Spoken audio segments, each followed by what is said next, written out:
MLA സ്ഥാനം ഒരിക്കലും party വിചാരിച്ചാൽ ഒഴിവാക്കാൻ കഴിയില്ല. അത് സ്വയം തീരുമാനിക്കേണ്ടതാണ്. കാരണം വിപ്പ് ലംഘിച്ചാൽ മാത്രമേ പാർട്ടിയിൽ നിന്ന് സഭയിൽ നിന്ന് പുറത്താക്കാൻ ഞങ്ങൾക്ക് ആവശ്യപ്പെടാൻ കഴിയൂ. പക്ഷേ 6 വർഷത്തേക്ക് പാർട്ടിയിൽ നിന്ന് പുറത്താക്കുന്നതിന് തുല്യം തന്നെയാണ് സസ്പെൻഷൻ. ഈ സസ്പെൻഷൻ ഉള്ളിടത്തോളം കാലം പാർട്ടി പരിപാടിയിൽ പങ്കെടുക്കാൻ കഴിയില്ല. ഒരു ഇലക്ഷൻ വന്നാൽ അദ്ദേഹത്തിന് മത്സരിക്കാൻ കഴിയില്ല. അപ്പോൾ സസ്പെൻഷൻ ഏതാണ്ട് പുറത്താക്കലിന് തുല്യം തന്നെയാണ്. അല്ല, കേസ് പെട്ടെന്ന് ഒരു കേസുമായിട്ട് വന്നത് രാഷ്ട്രീയ ലക്ഷ്യം തന്നെയാണ് എന്ന് വിചാരിച്ച് ആര് കുറ്റം ചെയ്തെന്നോ ഇല്ല എന്നോ പറയാൻ കഴിയില്ല. അത് തീരുമാനിക്കേണ്ട കോടതിയാണ്. ഏതായാലും പാർട്ടിയെ സംബന്ധിച്ച് ഇനി ഞങ്ങൾക്ക് കൂടുതലൊന്നും ചെയ്യാനില്ല. ഞങ്ങൾ ഇതിൻ്റെ തുടക്കത്തിൽ തന്നെ അദ്ദേഹത്തിനെ പാർട്ടിയിൽ നിന്ന് സസ്പെൻഡ് ചെയ്തിട്ടുണ്ട്.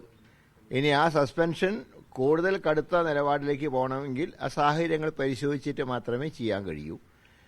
ഞങ്ങളെ സംബന്ധിച്ച് ഇനി ഇതിൽ തുടർന്നൊന്നും തന്നെ ഞങ്ങൾക്ക് ചെയ്യാനില്ല. അതുകൊണ്ട് തന്നെ ഇപ്പോഴത്തെ വിവാദങ്ങളിൽ ഞങ്ങൾക്ക് താല്പര്യമില്ല.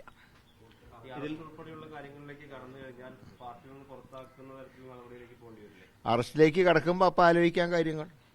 അതുപോലെ MLA സ്ഥാനം എന്ന് പറയുന്നത് MLA സ്ഥാനം ഒരിക്കലും പാർട്ടി വിചാരിച്ചാൽ ഒഴിവാക്കാൻ കഴിയില്ല. അത് സ്വയം തീരുമാനിക്കേണ്ടതാണ്.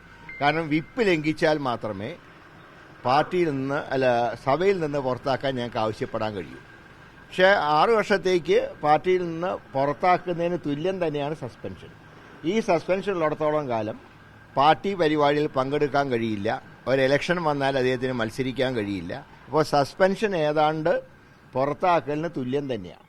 പക്ഷേ പേരിന് സസ്പെൻഷൻ ആണെങ്കിൽ പോലും എല്ലാ പാർട്ടി പരിപാടികളിലും അദ്ദേഹം പങ്കെടുക്കുന്നുണ്ട്. നേതാക്കൾക്ക് പാർട്ടിയുടെ ഔദ്യോഗികമായിട്ടുള്ള ഒരു ചടങ്ങിൽ അദ്ദേഹം പങ്കെടുക്കുന്നില്ല. പാർട്ടി നേതാക്കളുമായിട്ട് വേദിയും പങ്കിടുന്നില്ല. ഇനി കുറെ കൂടെ സൂക്ഷ്മമായിട്ട് തന്നെ പാർട്ടി കാര്യം കൈകാര്യം ചെയ്യും. സംരക്ഷണം എങ്ങനെ